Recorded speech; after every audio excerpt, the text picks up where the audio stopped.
বন্ধুরা, বাংলাদেশের একটি গ্রামের মধ্যে যদি 200 কোটি টাকা মূল্যের একটি রাজপ্রাসাদ দেখতে পান, তাহলে আপনার প্রতিক্রিয়া কি হবে?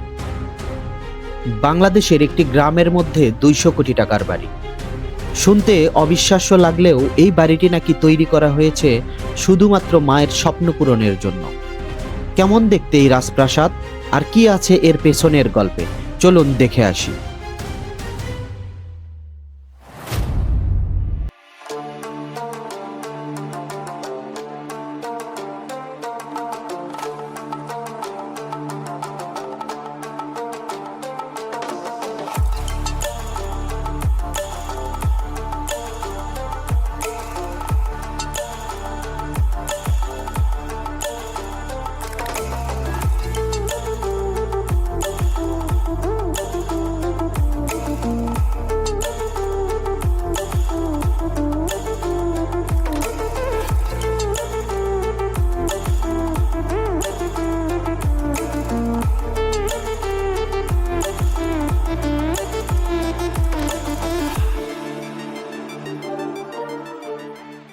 কি কি আছে কক?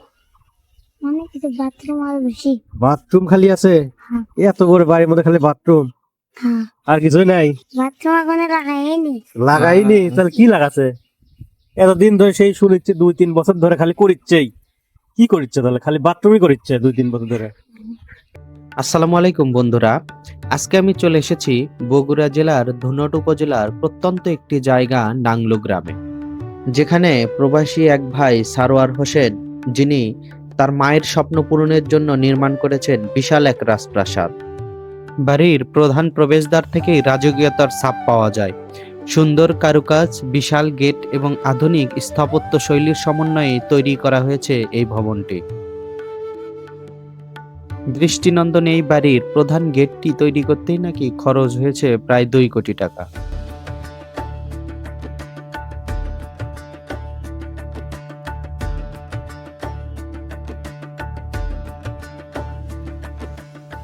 গেট দিয়ে ভিতরে প্রবেশ করতে আপনার চোখ জুড়িয়ে যাবে। দুই পাশে সুন্দর সাজানো সাজানো গাছের সারি, তা দেখতে সত্যি অসাধারণ লাগবে। দুই পাশে যে গাছগুলো দেখতে পাচ্ছেন, এর বেশিরভাগই নাকি দেশের বাইরে থেকে নিয়ে আসা হয়েছে।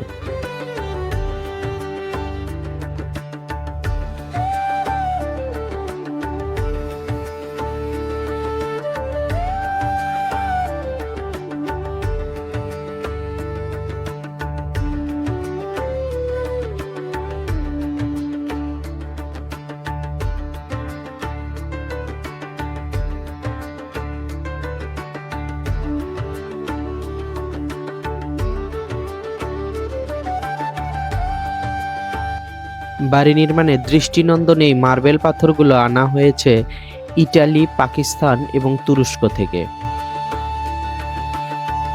এছাড়াও টাইলস নিয়ে আসা হয়েছে চীন থেকে। শুধুমাত্র এই বাড়িটিকে দৃষ্টিনন্দন করার লক্ষ্যে মালয়েশিয়া, সৌদি, তুরস্ক, পাকিস্তান, ইটালি ও চীন থেকে নিয়ে আসা হয়েছে বিভিন্ন উপকরণ। মায়ের ইচ্ছা ছিল এমন একটি বাড়ির যা হবে অত্র এলাকার মধ্যে সবার থেকে সেরা এবং দেখার মতো একটি বাড়ি।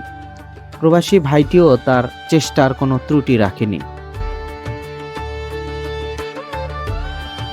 প্রবাসী ভাইটি যেন সরাসরি হেলিকপ্টার তার বাড়িতে ল্যান্ড করাতে পারেন, এজন্য বাড়ির ছাদে তৈরি করেছেন হেলিপ্যাড। তবে দুঃখের বিষয় এটিই যে তার মা এই বাড়ি তৈরি করাটা দেখে যেতে পারলেও থেকে যেতে পারলেন না, কারণ এই বাড়ির কাজ সম্পূর্ণ হওয়ার আগেই তার মা এই পৃথিবীর মায়া ত্যাগ করে চলে যান। শুরু থেকে যে সকল তথ্য আমি আপনাদের সাথে শেয়ার করেছি, সেই তথ্যগুলো আশেপাশের মানুষ এবং মিডিয়া থেকে পেয়েছি। বাড়ির মালিক দেশে থাকে না, তাই তার সাথে যোগাযোগ করা আমার পক্ষে সম্ভব হয়নি। তবে আপনাদের কি মনে হয়, এই বাড়ি নির্মাণে আসলেই কি 200 কোটি টাকা খরচ হতে পারে? বাড়ির ডিজাইন এবং নকশা আপনাদের কাছে কেমন লেগেছে এবং এই বাড়ি সম্পর্কে আপনাদের যদি কারো কোনো মতামত থাকে, সেটা অবশ্যই কমেন্ট করে জানাতে পারেন। আজ এ পর্যন্তই, দেখা হবে অন্য কোনো ভিডিওতে নতুন কোনো জায়গা নিয়ে। সে পর্যন্ত সবাই ভালো থাকবেন, সুস্থ থাকবেন, আর হ্যাঁ, চ্যানেলটি অবশ্যই সাবস্ক্রাইব করতে ভুলবেন না। আল্লাহ হাফেজ।